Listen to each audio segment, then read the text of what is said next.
सर्वांना ख्रिस्तामध्ये सलाम. मी सुमित बोरगे आपल्या सर्वांचं स्वागत करत आहे शाबाशाळेच्या धड्याच्या सत्रामध्ये. आणि ह्या धड्याच्या सत्रामध्ये माझ्यासोबत उपस्थित असलेले जे सभासद आहे यांचा मी परिचय करून देत आहे. माझ्या उजव्या हाताला जो सोमवारचं सत्र चालवणार आहेत ते आहेत पास्टर अरुण जगताप. सलाम. माझ्याकडे सोमवारचा मथळा आहे प्रगटीकरणातला अजगर. तसंच मंगळवार आणि बुधवार या सत्रावर प्रकाश टाकणारे पास्टर किशोर उमाप. सर्वांना सलाम. माझ्याकडे जो मुद्दा आहे मंगळवार आणि मंगळवारचा मुद्दा आहे योबाची वास्तुस्थिती आणि बुधवारचा मुद्दा आहे या जगाचा तात्पुरता अधिपती. आणि मग तसंच गुरुवार आणि चर्चा सत्रावर प्रकाश टाकणारे आपल्यामध्ये आहेत पास्टर नंदू खाजेकर. सलाम. माझ्याकडे गुरुवारचा मुद्दा आहे मर्यादा आणि नियम. पुन्हा एक वार या तिमाहीचा अभ्यास करत असताना अत्यानंद होत आहे. आपण या तिमाहीमध्ये बघत आहोत ख्रिस्ताची प्रीती आणि न्याय. आज धडा क्रमांक 10 आहे ज्याचं शीर्षक आहे प्रतिबद्धताचे नियम, ज्याला कराराचे नियम देखील म्हणण्यात आलेले आहे. गेल्या आठवडे आपण पाहिलं 9व्या धड्यामधून वैश्विक संघर्ष आणि याच्या स्वरूपाची स्पष्टता आणि जर सुंदर दाखलाच्या स्वरूपात जर बघायचं असेल तर आपल्याकडं सुवर्ण वचन आहे ते असं सांगत आहे.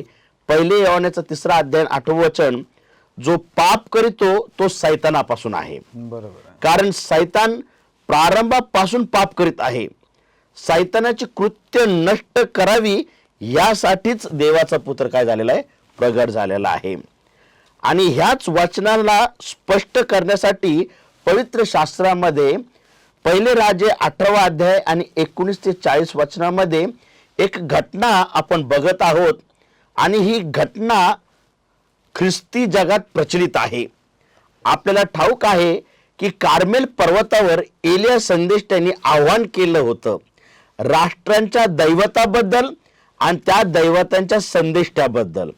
एलियाने जे बाल दैवत आहेत त्याच्या उपासकांना आव्हान केलं होतं का जर तुमचा देव खरा असेल तर त्याने आकाशातून अग्नी वर्षवावा आणि मी ज्या देवाची उपासना करतो तो जर खरा असेल तर तो यज्ञावर आकाशातून अग्नी वर्षवेल. आणि आपल्या सर्वांना ठाऊक आहे का जो खरा देव यहोवा होता, ज्याची एलिया संदेष्टा उपासना करीत होता, तोच खरा देव काय झालेला आहे, सिद्ध झालेला आहे.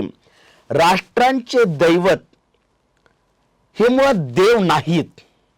आणि पाऊल इस्रायलांना सांगत आहे का तुमचे पूर्वज जे तुम्ही देव समजताय त्यांची ते कधीच उपासना करत नव्हते, कारण का ते देव नाहीत, तर ते देवाचं सोंग आणणारे भूत आहेत. बरोबर. देवाचे सोंग आणणारे भूत आहेत. आणि ते आपल्याला पहिले कोरिन्थियर 10:20 मध्ये आणि अनुवाद 32:17 मध्ये स्पष्ट होत आहेत. आता भूत ज्यावेळेस म्हणलं जातं तर भूते दुसरे तिसरे कोणी नाही तर लुसिफरासंग पडलेले पतन पावलेले जे देवदूत आहेत त्यांना पवित्र शास्त्र म्हणत आहेत का ते भूत आहेत. ते काय आहेत, भूत आहेत. या राष्ट्रांच्या खोट्या देवांच्या पाठीमाग खरं पाहिले असता सोंग घेतलेली भूते होती. आणि ह्या भूतांना अर्पण चढवलं जायचं, बली दिला जायचा. पुष्कळदा जुन्या करारामध्ये आपल्याला पाहायला मिळतं की लोक त्यांच्या लेकरांचे बली चढवायचे अशा ह्या भूतांना. असा फार भयानक हा बली असायचा, अशा गोष्टी व्हायच्या त्याच्यामध्ये. ह्या पार्श्वभूमीवर वैश्विक संघर्षाचा विजय आपल्याला चांगला समजेल. आता मुळात बघितलं तर मूर्तीपूजा विषयी जे काही पवित्र शास्त्रामध्ये जी वचनं लिहिलेली आहेत ते वचनं आपल्याला देवाविरुद्धचा जो संघर्ष चालू आहे सैतानाचा त्याचा तो समजण्यासाठी मदत करते. कारण का देव स्वतः सांगत आहे का माझी सुद्धा मूर्ती करू नका, नाही का. आणि आपण बघत आहोत जगामध्ये लोक मूर्त्या करत आहेत आणि त्याच्या पाया पडल्या जात आहेत. आणि हे खरं तर भूती आहेत. मूर्ती पूजाविषयीचे जे वचन पवित्र शास्त्रामध्ये नमूद केली ते खरं तर आम्हाला देवाविरुद्धचा संघर्ष समजून घेण्यासाठी दिलेले आहेत. आणि म्हणून आपण देवाचे आभार मानूया. आणि हा जो प्रतिबद्धताचे जे नियम आहेत ते आपल्याला रविवारच्या सत्रातून स्पष्ट होणार आहे आणि ते आपण बघणार आहोत. आणि फार सोप्या भाषेत आपल्याला इथं समजणार आहे. आपण बघणार आहोत की आपल्या सर्वांना ठाऊक आहे, दानिएल संदेश त्याला एक दृष्टांत परमेश्वराने दाखवला होता आणि आपण वाचू शकतो तो दृष्टांत दानिएलाचं 10व्या अध्यायामध्ये 1 ते 14 वचनामध्ये आणि प्रामुख्याने 12 आणि 13 वचनामध्ये आपल्याला पाहायला भेटतं का परमेश्वर दूताला आज्ञा करत आहे दानिएलाला तो दृष्टांत समजून सांगण्यासाठी. जो दृष्टांत समजून घेण्यासाठी दानिएलाने 21 दिवस उपासाने प्रार्थना केल्या होत्या. आता परमेश्वर इतका सामर्थ्यशाली आहे का तो झटक्यात दूताला पाठवू शकला असता आणि एकदाच सर्व स्पष्टीकरण देऊ शकला असता. परंतु शास्त्रात आम्हाला आढळतं का गॅब्रिएल देवदूत दानिएलाला संदेश प्रगट करण्यासाठी जात असताना त्याला विलंब लागलेला आहे. आणि म्हणून मथळा आपल्याला पाहायला भेटतोय देवदूतास विलंब. आणि हा विलंब कशासाठी लागलेला आहे तर दुष्टाईची शक्ती त्याला प्रतिबंध करत होती गॅब्रिएल देवदूताला, आहे का नाही. आणि तो संघर्ष आपल्याला आणखीन एक पाहायला भेटत आहे. आणि म्हणजे वैश्विक संघर्षाच्या कल्पनेचा विचार करत असताना देवाने एक प्रकारचं मापदंड, ज्याला आपण करार पण म्हणू शकतो, म्हणजे ह्याच्यातून स्पष्ट एवढंच होतं का देव करार करणारा देव आहे. तर त्यांनी ह्या संघर्षाला करार देखील लावलेला आहे आणि त्या कराराच्या नियमामध्ये राहूनच ते संघर्ष लढला जाऊ शकत आहे. आणि म्हणून इथं आपण बघत आहोत की त्या संघर्षाच्या नियमामध्ये राहूनच गॅब्रिएलनी त्याला प्रतिबंध केलेला आहे आणि तो जो दूत आहे सैतानाचा त्यांनी त्याला काय केलेला आहे, प्रतिबंध केलेला आहे. आणि म्हणून 21 दिवस लागलेले आहे. आणि याचं कारण हेच आहे का देवाचं दैवीपण, त्याची प्रीती ह्यातून स्पष्ट होत आहे. कारण का युद्ध चालू असताना शत्रूला तेवढी मोकळीक आणि तेवढं स्वातंत्र्य देखील देणं गरजेचं आहे. बरोबर. कुठल्याही युद्धामध्ये एक मापदंड असतं आणि त्या मापात राहून युद्ध, म्हणजे आपण उदाहरणच घ्यायचं तर आपण कुस्ती बघतो, त्या कुस्तीचे नियम असतात आणि त्या नियमाप्रमाणे त्यांना पारितोषिक दिलं जातं. तर अगदी तशाच प्रकारे या वैश्विक संघर्षाला देखील परमेश्वराने मापदंड लावून दिलेला आहे आणि त्याबद्दल आजचा धडा आपल्याला समजून घ्यायचा आहे. त्या ह्या विचाराने एक एलन व्हाईटचं जे पुस्तक आहे प्रॉफिट अँड किंग्स, पान नंबर 572 वर ते ह्याच्यावर जास्त प्रकाश टाकत आहेत. 3 आठवडे गॅब्रिएल देवदूत अंधकाराच्या सत्तेबरोबर झुंजत होता. कोरेश राजाच्या मनावर जो प्रभाव कार्य करीत होता, म्हणजे जो सैतानी कार्य करीत होता, त्याचा सामना करण्याचा गॅब्रिएल देवदूत प्रयत्न करीत होता. जे सर्व काही स्वर्ग देवाच्या लोकांच्या बाजूने करू शकत होता ते करून झाले होते. शेवटी विजय मिळवण्यात आला. शत्रूच्या शक्तीला कोरेश राजाच्या काळात नियंत्रणात ठेवण्यात आले आणि त्याचा पुत्र कांबिसिस याच्याही काळात दुष्ट शक्तीला नियंत्रणात ठेवण्यात आलेला आहे. आणि याबद्दल आपण परमेश्वराचे आभार मानूया. समोरच्या सत्राकडे पास्टर जगताप आपल्याला घेऊन जातील. धन्यवाद पास्टर सुमित. सुंदरसा मथळा तुम्ही मांडलेला आहे आणि माझ्याकडे जो मुद्दा आहे सोमवारचा तो आहे प्रगटीकरणातला अजगर. आता प्रियानो, वैश्विक संघर्षामध्ये आकाशातील सत्तेचा कमानीसारखा दृष्टिकोन प्रगटीकरणाच्या पुस्तकात संक्षिप्त रूपाने सांगण्यात आलेला आहे, जेथे सैतानास एक मोठा अजगर म्हणून प्रदर्शित करण्यात आलेला आहे. आणि जो देवाला विरोध करतो आणि प्रगटीकरणाचा 12वा अध्याय आणि 9व्या वचनामध्ये म्हटलेला आहे की तो जगाला फसवितो. बरोबर आहे. तो काय करतो? जगाला फसवितो.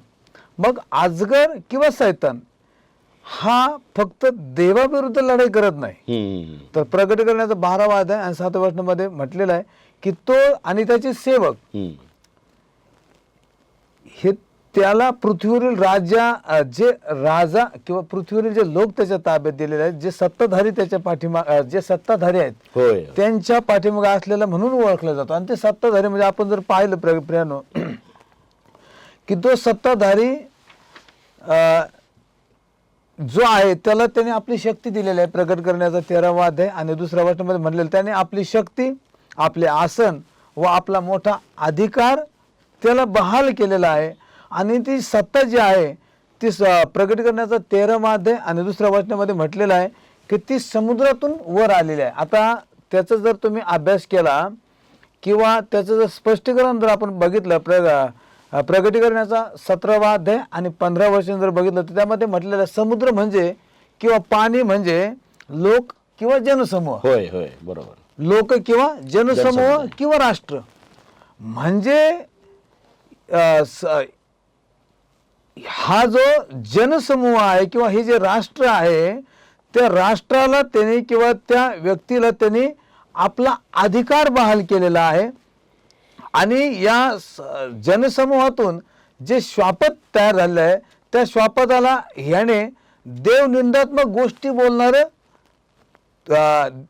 तोंड दिलेलं आहे. प्रकट करण्याचा 13वा अध्याय आणि 5 वचनामध्ये आता देवनिंदात्मक जर म्हटलं, देवनिंदात्मकची जर तुम्हाला व्याख्या जर बघायचं ठरलं तर आपण त्याचा पवित्र शास्त्रातून अभ्यास करत असताना योहानाचा 10वा अध्याय आणि 33 वचन जर वाचलं तर त्यामध्ये म्हटलेलं आहे की तो जो कोणी मानव असून स्वतःला देव म्हणतो ते देवनिंदात्मक गोष्ट. बरोबर आहे, बरोबर. मानव असून म्हणजे मी स्वतः मानव आहे परंतु मी स्वतः आता जसं पोप स्वतः मानव आहे परंतु त्याच्या तुम्ही जर त्याचा मुकुट बघितला तर त्याच्यावर त्याने लॅटिन भाषेमध्ये लिहिलेलं आहे का मी देवाचा पुत्र आहे. म्हणजे तो स्वतःला देवाचा पुत्र असा संबोधतो. आणि तो अधिकार त्याला देवाने दिलेला नाही, तो अधिकार त्याला स्वर्गातून मिळाला नाही. तो अधिकार कोणी दिला? प्रकट करण्याचा 13वा अध्याय 2रं वचन काय सांगतं की तो अधिकार त्याला कोणी दिला? अजगराने दिला. त्याला तो अधिकार शैतानाने दिला. आणि तो अधिकार त्या अधिकाराच्या अंमलबजावणी त्याने प्रकटीकरणाच्या 13वा अध्याय 5व्या वचनामध्ये म्हटल्याप्रमाणे की 42 महिने त्याने तो अधिकार चालवला. किती महिने? 42 महिने. आणि 42 महिन्याचा जर हिशोब केला तर त्याचे वर्ष निघतात, त्याचे दिवस निघतात 1260. आणि एक दिवस म्हणजे पवित्र शास्त्रातून जर अभ्यास केला तुम्ही गणना मध्ये म्हणा किंवा मला वाटतं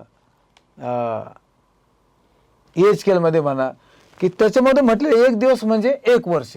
तर असा जर तुम्ही अभ्यास केला तर तो 1260 वर्ष म्हणजे याची सुरुवात 538 मध्ये झाली आणि त्याचा शेवट 1798 मध्ये जर्मनमध्ये जेव्हा फ्रेंच क्रांती झाली त्यावेळेस प्रकटीकरणाचा 13वा अध्याय आणि मला वाटतं 3ऱ्या वचनामध्ये म्हटलेलं आहे की प्राणांतिक घाव, त्याच्या डोक्यावरती प्राणांतिक घाव त्या ठिकाणी घालण्यात आला. त्यावेळेस या पोपला त्यावेळेस नेपोलियन बर्थेल या सैन्याचा जो अधिकारी होता त्याच्या हाताने किंवा त्याच्या मार्फत त्यावेळेस याचा कार्यकाल त्या ठिकाणी संपुष्टात आलेला. मला सांगायचं हे आहे प्रियानो की प्रगटीकरणातला जो अजगर आहे तो म्हणजे जुनाट साप आहे. आणि तो जुनाट साप म्हणजे लुसिफर. थोडक्यात मी स्पष्ट सांगतो, तो म्हणजे लुसिफर. परंतु ते लुसिफर डायरेक्टली काम करत नाही. लुसिफरने कोणाची तरी निवड केली आणि त्याने त्याला अधिकार दिले, त्याने त्याला आपली खुर्ची दिली किंवा त्याला आपलं आसन दिलं, त्याला आपला अधिकार बहाल केला. आणि त्याच्याद्वारे त्याने जे देवाचे लोक निवडलेले होते, जे देवाचं कार्य करत होते त्या लोकांना जवळजवळ 1260 वर्ष जेरीस आणलं, त्यांचा छळ केला प्रियानो. म्हणून सैतान आपली शक्ती व आपला अधिकार त्या श्वापदाला किंवा ती जी सत्ता होती त्याला देऊन जे देवाची सेवा देवाची उपासना करत होते किंवा देवाचं उपासनेचा दिवस त्यांनी ठरवलेला होता, तो उपासनेचा दिवस ह्या लोकांच्या ह्या सत्तेच्या द्वारे त्यांनी बळकावलेला आहे. बरोबर. त्यांनी आणि मग ते श्वापदाला ते श्वापद देवाच्या नावाची निंदा करते, त्या लढाई करते आणि देवाच्या पवित्र जनावर आज त्याने ताबा म्हणजे मिळवलेला आहे. आणि तो ताबा काही काळापुरता मर्यादित होता. तो ताबा काही काळापुरता मर्यादित होता आणि हा जगावरचा जो अधिकार आणि हद्द त्याला अजगराने दिली आहे, ती जगाची सत्ता त्यांनी बळकावलेली होती. परंतु देवाने जे काही प्रगटीकरणाच्या द्वारे भविष्यवाणी करण्यात आलेली आहे, ती भविष्यवाणी 1798ला आपण पाहतो की ती पूर्ण झाली. तरी सैतान आणि त्याचे प्रतिनिधी त्यांच्यावरती स्पष्ट मर्यादा लावण्यात आलेली आहे. ते अकाल्पिक मर्यादांचा त्यांच्यामध्ये समावेश आहे. प्रगटीकरणाचा 12वा अध्याय आणि 12 वचनामध्ये म्हटलेलं आहे, यास तो स्वर्गांनो व त्यात वसणाऱ्यांनो उत्साह करा, पृथ्वी व समुद्र यावर अनर्थ ओढवला आहे, कारण आपला काळ थोडा आहे असे समजून अतिशय संतप्त झालेला सैतान उतरून तुम्हाकडे आला आहे. आणि म्हणून प्रियांनो, सैतानाला ठाऊक आहे, प्रगटीकरणाचा 12वा अध्याय आणि 12 वचनामध्ये म्हटल्याप्रमाणे त्याला ठाऊक आहे की त्याचा काळ थोडका राहिलेला आहे आणि ज्या घटनाचे प्रगटीकरणामध्ये वर्णन करण्यात आलेले आहे त्या भविष्यवाणीच्या समयानुसार पुढे जातील ज्यांना ठराविक मर्यादा, ज्यामध्ये ठराविक मर्यादा दाखवितात. प्रगटीकरणाचा 12वा अध्याय 14 वचन आणि प्रगटीकरणाचा 13वा अध्याय 5 वचनामध्ये स्पष्ट दिलेलं आहे. ते तुम्ही अभ्यास करू शकता किंवा वाचू शकता.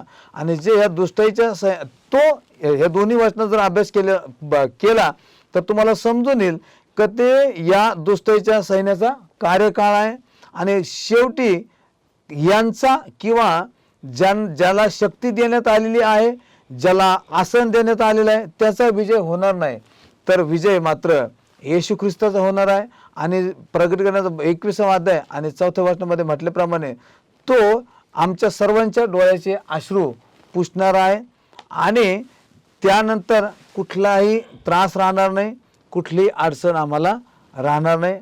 आणि म्हणून प्रियांनो, आज आम्ही समजून घेतलं पाहिजे की या वैश्विक संघर्षामध्ये आकाशातील सत्तेचा कमानीसारखा दृष्टिकोन प्रगटीकरणाच्या पुस्तकामध्ये थोडक्यामध्ये सांगण्यात आलेला आहे, जेथे एक मोठा अजगर आहे आणि त्या मोठ्या अजगराला अजगर म्हणजेच लुसिफर आहे किंवा सैतान आहे आणि तो त्याचं कार्य त्याने एका संस्थेच्या मार्फत चालवलेलं आहे आणि त्याने जगाला फसवलेलं आहे. धन्यवाद. फार सुंदर पास्टर जगताप मुद्दा स्पष्ट केलेला आहे तुम्ही. प्रगटीकरणातला अजगर आणि अजगर दुसरा तिसरा कोणीच नसून सैतान आहे, जो काही काळासाठी आणि येणाऱ्या काही काळामध्ये देखील तो सत्ताधिकाऱ्यांच्या पाठीमागं असणार आहे, त्यांना ताकद देणार आहे. आणि म्हणून आपण सतर्क असणं गरजेचं आहे. हा इशारा आपल्याला आजच्या सत्रामधून मिळालेला आहे. मंगळवारच्या सत्राकडे पास्टर किशोर उमाप आपल्याला घेऊन जाणार आहेत. पुन्हा एकदा देवाला धन्यवाद देऊया आणि या मंगळवारच्या सत्रामध्ये आपण पुढे जात असताना देवाचे आभार मानूया. आजच्या मथळाला आपण स्पर्श करणार आहोत, तो सुंदर आहे योबाची वास्तुस्थिती. योब हा व्यक्ती, याबद्दल आपण परिचित आहोत. आणि या योबाच्या पुस्तकामध्ये आपण ज्यावेळेस जातो त्यावेळेस सुरुवातीचे जे 2 अध्याय आहेत, या 2 अध्यायामध्ये योबाची कुटुंबाची परिस्थितीबद्दल सैतानाने घेतलेली परीक्षा आणि त्यानंतर सैतानाने देवाच्या परवानगीने योबाला केलेली शारीरिक पीडा याबद्दल आपण पाहतो. आणि ज्यावेळेस या अध्यायामध्ये आपण प्रवेश करतो त्यावेळेस आपल्याला माहीत आहे की देवाचं वचन सांगतं की एक दिवस आला आणि त्या दिवशी देवपुत्र परमेश्वरापुढे येऊन उभे राहतात आणि मग त्याच्यामध्ये सैतानही आलेला आहे. आणि मग ज्यावेळेस परमेश्वर सैतानाला विचारतो की तू कुठून आलास, तर त्यांनी सांगितलं की मी पृथ्वीवरून इकडून तिकडून हिंडून पूर्ण आलेला आहे. म्हणजे हा जो प्रगटीकरणातला अजगर मागच्या आपण मुद्द्यामध्ये पाहिलं, हा जो अजगर ज्याला दियाबल म्हटलेला आहे, ज्याला सैतान म्हटलेला आहे, आणि हा सैतान आता याचं लक्ष मनुष्याकडे आहे, म्हणजे योबाकडे गेलेला आहे. आणि अशा काळामध्ये तो आलेला आहे, पृथ्वीवर हिंडून फिरून आलेला आहे. आणि मग अशा काळामध्ये देव जो आहे, देव ज्यावेळेस पाहतो की एक धार्मिक मनुष्य योब, याचं जीवन, तो योबाबद्दल सांगतो की माझा सेवक योब याच्याकडे तुझं लक्ष गेलं आहे का. आणि मग त्यावेळेस त्या प्रश्नाला सुरुवात होते आणि मग वाद त्या ठिकाणी सुरू होतो. आणि मग त्यावेळेस देव योबाबद्दल सांगतो की योब सात्विक आहे, योब सरळ आहे, देवाला भिवून वागणारा आहे, असं घोषित करतो. परंतु या चर्चामध्ये, सैतान आणि देवाच्या चर्चामध्ये त्या ठिकाणी सैतान त्या ठिकाणी दावा करतो की योब काय देवाचं वय फुकट बाळगतो काय, कारण तू त्याला यश दिलं आहेस, तू त्याचं संरक्षण करत आहेस आणि तू त्याचं संरक्षण करतो आणि योब देवाला भिताना दिसतो असं त्या ठिकाणी म्हटण्यात आलेलं आहे. मग देव त्याचं संरक्षण करतो. मग योबाचा जे स्वभाव आहे, योबाचं जे शील आहे, याच्यावर त्या ठिकाणी सैतानाने एक आरोप केलेला आहे. आरोप हा आहे, योब याच्यामुळं भीतो की तू त्याचं संरक्षण करतो म्हणून, म्हणजे भीतीपोटी केलेलं संरक्षण असं म्हटण्यात आलेलं आहे. मग योबाच्या जीवनात धार्मिक कृत्य आहेत, योबाचं जीवन देवाशी उघड आहे. अशा वेळेस योबाचं शील देवाला त्या ठिकाणी, परंतु सैतान इथं आरोप करत आहे. मग देवाला भिणं म्हणजे देवाची अशी भीती बाळगणं आहे का, की देव कृतिष्ठ आहे, देव आपल्यासाठी काय करतो किंवा म्हणून असं नाही. देवाची भीती धरणं म्हणजे देवाच्या नियमाचं पालन करणं आहे. देवाची भीती ही भावनिक नसते, शारीरिक नसते. आणि म्हणून या ठिकाणी योबाची वास्तुस्थिती असताना सैतान वारंवार योबाला आरोप करतो. योबाला देवाकडून मिळालेल्या संरक्षणावर तो त्या ठिकाणी हात घालतो आणि तो म्हणतो देव अन्यायी आहे. आणि पुढं परंतु देव त्या ठिकाणी सैतानाला त्या ठिकाणी काही गोष्टी सांगतो आणि सैतानाला काही मर्यादा त्या ठिकाणी दिलेल्या आहेत. आणि आजच्या या सत्रामध्ये आपल्याला माहीत आहे, पुढं देव जे आहे जे काही आरोप आहे, आरोप ऐकून घेतो, परंतु स्वर्गीय जे सभा असते त्या लोकांना प्रतिसाद देत असताना देव सैतानाला परवानगी देतो की सैतानाने त्या ठिकाणी योबाला कसोटीस लावावं. आणि मग कसोटी सुरू होते. आणि अशा काळामध्ये त्या ठिकाणी सैतान जे आहे, सैतान योबाची परीक्षा घेतो. आणि परीक्षा गेल्यानंतर पहिली त्याच्या कुटुंबावर हल्ला होतो, त्याच्या धनसंपत्तीवर हल्ला होतं, त्याचं जे सर्वस्व आहे त्याच्यावर हल्ला होतो. आणि मग शेवटी असं म्हटण्यात आलेल्या दुसऱ्या अध्यायामध्ये जातो की शेवटी वैयक्तिक त्याची हानी करण्यासाठी त्या ठिकाणी हल्ला होतो. आणि मग या ठिकाणी सैतानाने काय केलेलं आहे, देवाकडे परवानगी मागितलेली आहे की मी त्याच्यावर त्या ठिकाणी वैयक्तिक शारीरिकरित्या हानी पोहोचवण्यासाठी. प्रियांनो, मला एक सांगायचं आहे याच्यामधून की सैतान देवाच्या परवानगीशिवाय कुठल्याही व्यक्तीवर तो हल्ला करू शकत नाही. ही फार महत्त्वाची गोष्ट आहे. तो हानी पोचू शकत नाही, कारण जरी सैतानाला सामर्थ्य आहे परंतु देवाचं संरक्षण फार महत्त्वाचं आहे. मग योबाची ही वास्तुस्थिती होती. याच्यामध्ये योबाच्या घरावर संकट आलीत, योबाच्या बाबतीमध्ये संकट आलीत, इतकी संकट आली की त्याची लेकरंसुद्धा मरण पावलीत, त्याचं सर्वस्व गेलं. पण बायबल आपल्याला सांगतं योबाचा चांगुलपणा, योबाचं देवावरचं प्रेम, योबाचा देवाशी असलेला करार, याच्यामुळे योबाने आपल्या शब्दाने देवाला दुखवलं नाही, उलट देवाचा धन्यवाद केला. आणि अशा वेळेस सैतानाचे जे आरोप आहेत ते खोटे ठरवले गेलेले आहेत. आणि म्हणून या वैश्विक संघर्षामध्ये ज्यावेळेस आपण पाहतो की देवाचे काही कराराचे नियम आहेत, देवाच्या स्वर्गीय दालनामध्ये काही परिणाम आहेत, आणि अशा वेळेस ज्यावेळेस सैतान असे आरोप त्या ठिकाणी टाकतो, त्यावेळेस देव मात्र त्याची जी पवित्र तत्व असतात, ते पवित्र नियम असतात, जी प्रीतीमध्ये आहे, जी देवाच्या शासनाचा पाया मानली जातात, अशामध्ये देव त्या ठिकाणी त्या नियमाने चालतो आणि अशा आरोपाचं तो खंडन करतो. आणि म्हणून स्वर्गीय दृश्य आपल्याला दाखवत आहेत. या मुद्द्यामध्ये स्पष्ट या ठिकाणी सांगण्यात आलेलं आहे की जरी या जगामध्ये देव आणि सैतान यांचं युद्ध चालू आहे, म्हणजे देवाचंही लक्ष मनुष्यावर आहे, सैतानाचंही लक्ष मनुष्यामध्ये आहे. पण या अशा वेळेस ज्यावेळेस एखाद्या व्यक्तीला, धार्मिक व्यक्तीला, देवभिरू व्यक्तीला ज्यावेळेस त्रास देण्याचा सैतान प्रयत्न करू इच्छितो, कसोटीस टाकण्याचा प्रयत्न करू इच्छितो, त्यावेळेस त्याला देवाचीच काय घ्यावी लागते, परवानगी घ्यावी लागते. आणि म्हणून देवाविरुद्ध केलेल्या आरोपाचं एक दिवस निराकरण होणार आहे. देव त्याचा करार, देव त्याचे नियम बदलणार नाही, कारण ते त्याच्या शासनाचा भक्कम पाया असे मानले जातात. आणि म्हणून या परिस्थितीमध्ये जो अजगर आहे त्याने मनुष्यालाही सोडलेलं नाही. आपण एका युद्धामध्ये आहोत, आपण एका संघर्षामध्ये गुंतलेलो आहोत. आणि हा युद्ध ज्यावेळेस स्वर्गामध्ये झालं, तोच युद्ध मनुष्यामध्ये आलं. आणि आता तोच सैतान धार्मिक व्यक्तीवरही आरोपाच्या द्वारे काय करत आहे, देवाशी त्या ठिकाणी सल्लामसलत करत आहे. आणि म्हणून योबाची ही वास्तुस्थिती आजच्या या धड्यामध्ये आपल्याला पाहायला मिळत आहे. यावेळेस आपण बुधवारच्या सत्राकडे जाऊया. जगाचा तात्पुरता अधिपती. मागील धड्यामध्ये आपण बघितलं वैश्विक संघर्षामध्ये सैतान कशा पद्धतीनं आपलं समर्थन करत आहे आणि सैतान आणि त्याचे जे समर्थक असतात यांना या जगामध्ये एक तात्पुरती मर्यादेची हद्द देण्यात आलेली आहे, जी हद्द त्या ठिकाणी देव त्याच्या कराराच्या नियमांना बदलत नाही. आणि म्हणून या ठिकाणी आपल्याला माहिती आहे कराराचे नियम हे जे आहेत ते सैतानालाही माहिती आहेत आणि समर्थकालाही माहिती आहे. परंतु अशा वेळेस सैतान अडचणीमध्ये आणून त्या ठिकाणी त्याच्या लोकांना कराराच्या नियमापासून बाहेर टाकण्याचा प्रयत्न करत असतो. परंतु परमेश्वर नेहमी त्याच्या भक्ताला आणि त्याच्या सेवकाला त्याच्या अभिवचने त्या ठिकाणी न मोडण्यासाठी प्रोत्साहित करतो आणि हे कराराचे नियम पाळण्याची तयारी आपण दर्शवली पाहिजे. परंतु आम्हाला या जगामध्ये पाहत असताना ही गोष्ट नेहमी ध्यानात ठेवायची आहे की काही मर्यादित आणि तात्पुरता अधिकारच सैतानाला देण्यात आलेला आहे.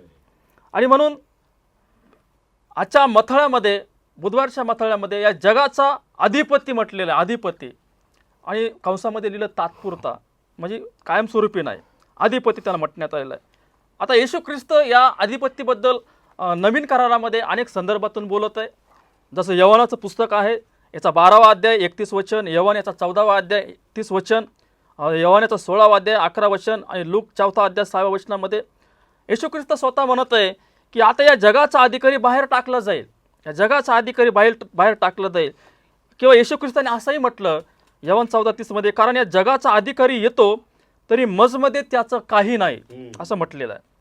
आणि येशू ख्रिस्ताने हे पण सांगितलं की या जगाच्या अधिकाराचा न्याय केलेला आहे. पवित्र आत्मा न्यायनिवाड्याविषयी सैतानाविरुद्ध साक्ष देत आहे. आणि जरी सैतानाने म्हटले, स्वतः त्याने विधान केलं येशू ख्रिस्ताबरोबर की जगातले सर्व अधिकार आणि वैभव मी तुला देईल, येशू ख्रिस्ताला सांगितलेलं आहे.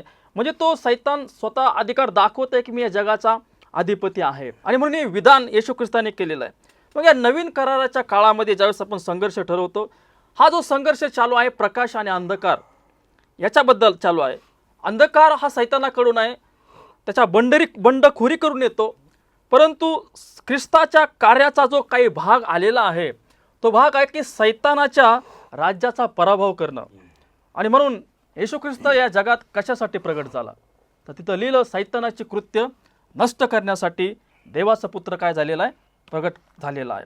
आणि म्हणून काही नियम आहेत ते देव कार्य करत असतो आणि अशा गोष्टीच्या पाठीमागं त्या ठिकाणी काही तत्वाशी प्रामाणिक राहणं हे फार गरजेचं आहे, विश्वासू राहणं गरजेचं आहे.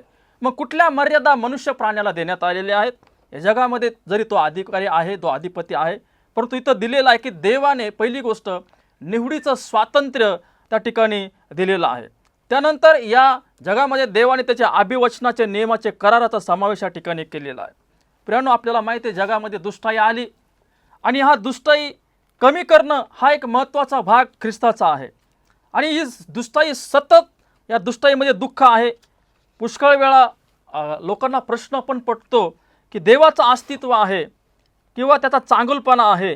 मग अशा वेळेस या ठिकाणी ही दुष्टाई या जगामध्ये का, या दुष्टाईचं काय होईल. परंतु आम्हाला या लेखकाने आज या महान भयंकर संघर्षाच्या पार्श्वभूमीतून आम्हाला समजून सांगितलेलं आहे, लिहिलेलं आहे की दुष्टाईची हाताळणी देव करणार आहे आणि त्यासाठी देवाने मर्यादा टाकलेली आहे. आणि मग चांगल्या पद्धतीने या दुष्टाईवर शेवटी अंतिम विजय हा नक्कीच होणार आहे. देव लवकरच या दुष्टाईची हाताळणी करील. सैतान आणि त्याचे समर्थक यांना जी मर्यादा देवाने दिलेली आहे ती त्यांना ओलांडता येणार नाही. देव तितकं त्यांना देवाने ठेवलेलं आहे आणि जरी ते अडखळणं आणू शकतात, जरी ते जगामध्ये देवाच्या नियमाच्या विरुद्ध आपल्याला उल्लंघन करण्यासाठी प्रयत्न करू शकतात, परंतु देवाचा करार आणि देवाची मर्यादा, देवाची अभिवचनं आपल्यासोबत असल्यामुळे नेहमीच आपण आणि ख्रिस्ती व्यक्ती हा विजयशाली असा असणार आहे. आमेन. फार सुंदर, फार सुंदर. मंगळवार आणि बुधवारचं सत्र आपण हाताळलेलं आहे. जरी अधिकार आणि अधिपती आणि जे स्वातंत्र्य सैतानाला दिलेलं आहे, परंतु ते तात्पुरतं आहे आणि ह्याच्यातून आपल्याला परमेश्वर मार्ग काढणार आहे. फार आभार मानतो पास्टर किशोर. गुरुवारचं आणि चर्चासत्रावर आपला प्रकाश टाकणार आहे पास्टर नंदू खाजेकर यांच्या हाती ही वेळ सोपवत आहे. धन्यवाद पास्टर सुमित. मर्यादा आणि नियम हा जो गुरुवारचा मथळा आहे, मर्यादा आणि नियम, आता आपण बघितलेलं आहे, पास्टर किशोर यांनी मागच्या मथळ्यामध्ये मांडलेलं आहे की योबाला सैतानाच्या हातामध्ये देण्यात आलं, पण त्याच्यासाठी देवाने काहीतरी मर्यादा ठेवलेल्या आहेत. आणि म्हणून आपण या भूतलावरती राहत असताना, वावरत असताना आपल्याला देखील मर्यादा आहेत. आपण मर्यादित आहोत, पण देव हा अमर्याद आहे. आणि म्हणून आजचा हा मुद्दा हाताळत असताना इथं लेखक सांगत आहे, वैश्विक संघर्ष हा मूलतः देवाच्या शिलावर वाद घालणे आहे. वैश्विक संघर्ष म्हणजे देवाच्या शिलावर वाद घालणे आहे, ज्याचे कारण सैतानाने देवाचा चांगुलपणा व न्याय व शासन याविरुद्ध खोटा आरोप आहे. ते एक प्रकारे वैश्विक कराराचा खटला फिर्याद आहे. म्हणजे सैतानाने जे काही देवाच्या चांगुलपणावरती आरोप लावलेला आहे, त्याबद्दल आज आपण या धड्यामध्ये शिकत आहोत. आणि तसेच पुढं लेखक म्हणत आहे की अशा प्रकारचा संघर्ष केवळ शक्तीने मिटवता येत नाही. हा जो संघर्ष आहे हा केवळ ताबडतोब कुठल्या तरी प्रकारची शक्ती वापरून तो मिटवता येत नाही, तर त्याऐवजी त्यासाठी स्पष्टीकरणाची किंवा प्रतीक्षिकाची गरज असते. हा जो संघर्ष आहे हा संघर्ष ताबडतोब मिटवता येत नाही, तर यासाठी देवाने त्याचं चांगुलपण दाखवण्यासाठी देव पुढे आलेला आहे. आपण पाहतो की देवाने सैतानाने जरी बंड पुकारलेला आहे, पाप केलेला आहे, परंतु देवाने त्याला ताबडतोब नष्ट केलं नाही. कारण त्याला नष्ट करणे हा पर्याय नव्हता. कारण सैतानाला जर ताबडतोब त्याच वेळेस शिक्षा दिली असती तर असंख्य देवदूत आणि इतर मानव प्राणी यांना वाटलं असतं की बरोबर आहे, सैतान जे सांगत होता ते खरोखरच आहे की देव कठोर आहे. आणि म्हणून देवाने त्याला ताबडतोब त्याचा नाश केला नाही, तर देवाने काय केलेलं आहे, त्याच्या प्रीतीचं स्पष्टीकरण दिलेलं आहे की तो चांगला आहे. देव स्वतः चांगला आहे, त्या चांगुलपणाचं प्रमाण त्याने दिलेलं आहे. आणि म्हणून प्रत्यक्षात या भूतलावरती वावरत असताना आपल्याला देवाच्या आज्ञा फार कठीण वाटतात. आणि खरोखर आपण कधी कधी विचार करतो की हे कठीण ओझं देवाने आपल्यावरती लादलेलं आहे. जसं की सैतान आपल्याला वेळोवेळी दाखवून देतो की हे कठोर ओझं मनुष्यावरती देवाने लादलेलं आहे. परंतु ख्रिस्त या भूतलावरती आलेला आहे, देवाने आपल्या पुत्राला पाठवलेलं आहे.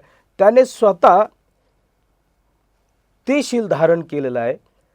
देवाच्या आज्ञेमध्ये तो जीवन जगलेला आहे. आणि त्याने दाखवून दिलेलं आहे की देव चांगला आहे आणि केवळ चांगलाच आहे, तो प्रीती करणारा आहे. आणि त्याने तो म्हणतो की मी जसं देवाच्या आज्ञेमध्ये राहतो तसे तुम्ही माझ्या आज्ञेमध्ये राहा. जसं मी देवाच्या प्रीतीमध्ये राहतो तसे तुम्ही माझ्या प्रीती. म्हणजे देवावर प्रीती करणं, देवाच्या आज्ञा पाळणं देवावर प्रीती करणं आहे. आणि देव आपल्यावर प्रीती करतो याचं प्रमाण त्याने वधस्तंभावरती दिलेलं आहे. म्हणजे देव किती चांगला आहे याचं प्रीतीचं प्रमाण त्याने आपल्या पुत्राच्याद्वारे वधस्तंभावरती दिलेलं आहे. आणि ते आपल्याला समजणं फार गरजेचं आहे. आणि तसंच आपण अधिक अभ्यासामध्ये जर बघितलं, इथं लेखक सांगत आहे की पतन पावलेला मनुष्य सैतानाचा कायदेशीर गुलाम आहे. या भूतलावरती पतन पावलेला प्रत्येक मनुष्य हा सैतानाचा कायदेशीर गुलाम आहे. आपण सर्वजण सैतानाच्या गुलामगिरीच्या ओझ्याखाली जीवन जगत आहोत. आणि ख्रिस्ताचे कार्य हेच होते की त्याच्या मोठ्या शत्रूच्या शक्तीपासून त्याची सुटका करणे. मनुष्य हा नैसर्गिकपणे सैतानाच्या सूचनाकडे झुकलेला दिसतो. आता मनुष्याची वृत्ती ही सैतानाच्या ओझ्याखाली दबलेली आहे. आणि म्हणून आपल्या मनामध्ये येणारे द्वेष, कपट भावना, इतरांविषयी क्रूरता, हे सर्व काय आहे, त्याचं मूळ आहे की आपण सैतानाच्या सूचनेखाली, सैतानाच्या सत्तेखाली आपण दबलो गेलेलो आहोत. परंतु इथं असं म्हटलेलं आहे पुढं की जो बलवान जिंकणारा त्याच्यामध्ये राहत नाही, त्याच्या इच्छांना मार्गदर्शन करीत नाही आणि त्याला शक्ती देत नाही. केवळ देवच सैतानाची शक्ती मर्यादित करू शकतो. केवळ देवच एकमेव आहे की ती सैतानाची जी शक्ती आहे ती मर्यादित करू शकतो. आणि म्हणून देवाने प्रत्येक गोष्टीला मर्यादा आणि त्याचबरोबर नियम घालून दिलेले आहेत. आणि म्हणून आपण मनुष्य आहोत, आपल्याला मर्यादा आहे. आपल्याला बरं आणि वाईट याच्यामध्ये देखील आपल्याला मर्यादा आहेत. परंतु देव जो आहे तो केवळ चांगला आहे आणि म्हणून त्याला मर्यादा नाही. तो त्याची प्रीती अमर्यादितपणे आपल्याला दाखवत आहे. आणि म्हणून या मथळ्यामध्ये आपण शिकत आहोत की मर्यादा आणि नियम. आणि म्हणून आपण सर्वजण मर्यादित राहून देवाचे नियम पाळणं आपल्यासाठी फार गरजेचं आहे. धन्यवाद पास्टर खाजेकर. फार सुंदर तुम्ही गुरुवार आणि चर्चासत्र प्रकाश टाकलेला आहे. आपण एक वाक्य निष्कर्षाकडे जाणार आहोत 10व्या धड्याच्या, ज्याची शीर्षक आहे प्रतिबद्धताचे जे नियम आहे. जो शाबात धड्याचा परिचय आहे आणि रविवारचं जे सत्र आहे ते स्पष्ट करतं की पवित्र शास्त्रामध्ये देवाने जे मापदंड घालून दिलेलं आहे वैश्विक संघर्षासाठी, ते मापदंड स्पष्ट होत आहे. देव सर्वभौम आहे, सर्व सामर्थ्यशाली जरी असला तरी तो सैतानाला म्हणजे त्याच्या शत्रूला योग्य ते स्वातंत्र्य आणि सामर्थ्य वापरण्याची मोकळीक देत आहे, कारण का हे त्याच्या प्रीतीच्या तत्वावर अवलंबून आहे. तर हे एक निष्कर्ष शाबातच्या परिचयातून आणि रविवारमधून आढळून येत आहे. पास्टर जगताप, सोमवारचा निष्कर्ष काय आहे? सोमवारचा जे निष्कर्ष आहे, जो मथळा आहे प्रकटीकरणातला अजगर, तो प्रकटीकरणातला मोठा अजगर जो सैतानाला सैतान म्हणून प्रदर्शित करण्यात आलेला आहे, तो काही काळापुरता जी एक सत्ता आहे, जे श्वापद आहे, त्याच्या पाठीमागं आहे. परंतु आम्ही सर्वांनी जे या भूतलावरती आहेत त्यांनी सतर्क राहिलं पाहिजे की त्याला मर्यादा आहेत आणि त्या मर्यादेच्या बाहेर तो जाऊ शकत नाही. बरोबर. आणि म्हणून आम्ही सतर्क राहिलं पाहिजे. आम्ही जर सतर्क राहिलो नाही तर आम्ही त्याच्या भूलथापेला बळी पडू शकतो आणि आमचा नाश घडवून घेऊ शकतो. मंगळवार आणि बुधवारचे निष्कर्ष पहा. मंगळवारच्या मुद्द्यामध्ये पास्टर मला असं दिसतं या ठिकाणी योबाची वास्तुस्थिती, ज्यावेळेस की धार्मिक व्यक्तीवर ज्यावेळेस संकट येतात, हे संकट त्या ठिकाणी आपण म्हणत नाही देव कोणाला परीक्षा टाकत नाही, परंतु ही सैतानाने केलेली परीक्षा होती. सैतान अनेक परीक्षा आपल्यावर मनुष्यावर आणू शकतो, परंतु अशा काळामध्ये देव त्याच्याशी विश्वासू असलेल्या लेकरांचा बचावही करतो आणि त्यांना आशीर्वादही देतो. आणि देव त्याचे करार आणि त्याचे नियम मात्र काही बदलत नाही. हे योबाच्या वास्तुस्थितीच्या मंगळवारच्या मुद्द्यापासून आपल्याला दिसायला मिळतं. त्याच पद्धतीने बुधवारच्या मथळा जो आहे त्याचं आपण पाहिलं स्पष्टीकरण तर या ठिकाणी तिथं सांगण्यात आलेलं आहे की या जगाचा अधिपती जरी सैतान आहे आणि या जगामध्ये त्याचं काम चालणार आहे, त्याचे समर्थक या ठिकाणी आहेत, परंतु तरी देवाने त्यांना काही मर्यादा दिलेल्या आहेत. त्या मर्यादा त्यांना ओलांडता येत नाही, ते अडखळा आणू शकतात, परंतु देवाने दिलेली अभिवचने, देवाचे करार हे ज्यावेळेस आपण त्याला धरून राहू त्यावेळेस आपण या दुष्ट शक्तीवर आपण नक्कीच आणि मनुष्य प्राणी विजयी होणार आहे. पास्टर नंदू. मर्यादा आणि नियम ह्या मनुष्याच्या जीवनासाठी फार महत्त्वाचे आहेत. आणि म्हणून देवाने त्याचा शत्रू जो आपला देखील आहे सैतान, त्याला काही मर्यादा दिलेल्या आहेत आणि त्याचबरोबर आपल्याला नियम देखील देण्यात आलेले आहेत. आणि म्हणून मर्यादा आणि नियम या दोन्ही गोष्टी आपल्या दैनंदिन जीवनासाठी फार महत्त्वाच्या आहे. आणि कुठल्याही गोष्टीला मर्यादा असावी अशी देवाची इच्छा आहे. आणि म्हणून आपण देवाच्या आज्ञा पाळाव्यात, त्या नियम पाळावेत आणि आपण आपले जी चालचलणूक आहे ती एकदम देवाच्या नियमामध्ये आपण ठेवावी अशी त्याची एकमेव इच्छा आहे. फार सुंदर आपण आपले सत्र चालवले आहे. प्रेक्षकांना विनंती करण्यात येत आहे, जर आज तुम्ही संकटात असाल किंवा त्रासात असाल तर तुम्ही वैश्विक संघर्षाचे भाग आहात, तर कृपया लक्षात घ्या की देवाने एक मापदंड घालून दिलेला आहे, काही कराराचे नियम घालून दिलेले आहे. कदाचित सध्याला जर तुम्ही संकटात असाल तर ते अस्पष्ट असेल, पण येणाऱ्या भविष्य काळामध्ये योबाप्रमाणे तुम्हाला देखील स्पष्ट करण्यात येईल. हा देवाचा चांगुलपणा आहे. परमेश्वर बाप हा धडा समजण्यास आपल्यास सहाय्य शक्ती मदत करो. हा व्हिडिओ जर आपल्याला आवडला असेल तर कृपया लाईक करा, इतरांबरोबर हा व्हिडिओ सामायिक करा, आमच्या चॅनलला सबस्क्राईब करा आणि असेच आध्यात्मिक व्हिडिओ पुढे बघण्यासाठी बेल आयकॉनवर क्लिक करा. आणि आपल्या प्रार्थना विनंती असेल तर कॉमेंट करून आम्हाला पाठवा. तुम्ही आम्हाला पत्र देखील लिहू शकता. आमचा ईमेल ID आहे digitalwiu@gmail.com. यावर तुम्ही आम्हाला अधिक संपर्कासाठी संपर्क साधू शकता. यावेळेस या सत्राचा शेवट करण्यासाठी आपल्यामध्ये पास्टर खाजेकर आहेत, ते प्रार्थना करतील. आपण प्रार्थना करूया.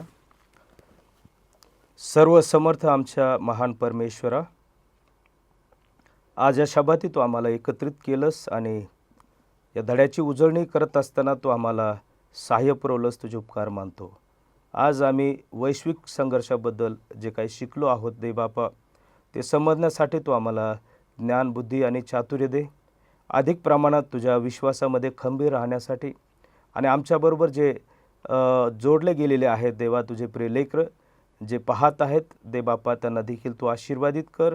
आणि या शेवटल्या दिवसामध्ये परमेश्वरा आम्हाला अधिक अभ्यासाची गरज आहे आणि म्हणून सैतान वेगवेगळ्या माध्यमातून तुझ्या लोकांची फसवणूक करत आहेत. परंतु पवित्र शास्त्रामध्येच केवळ सुरक्षितता आहे. त्यासाठी दे बापा आम्हाला पवित्र शास्त्राचा अधिक अभ्यास करण्याची गरज आहे आणि ते केवळ तुझ्या पवित्र आत्म्याच्या द्वारेच आम्ही अभ्यास करू शकतो. त्यासाठी तू आम्हाला लागणारं सामर्थ्य पुरव. इथून पुढे आम्हा सर्वांचं जीवन आम्ही तुझं स्वाधीन करतो. प्रार्थना प्रभू येशूच्या नावाने केली म्हणून तू ऐक. पुढच्या सत्रामध्ये आपण भेटूया एका नवीन धड्याबरोबर. तोपर्यंत ख्रिस्तामध्ये सलाम आणि आपले आभारी आहे. सलाम सर्वांना.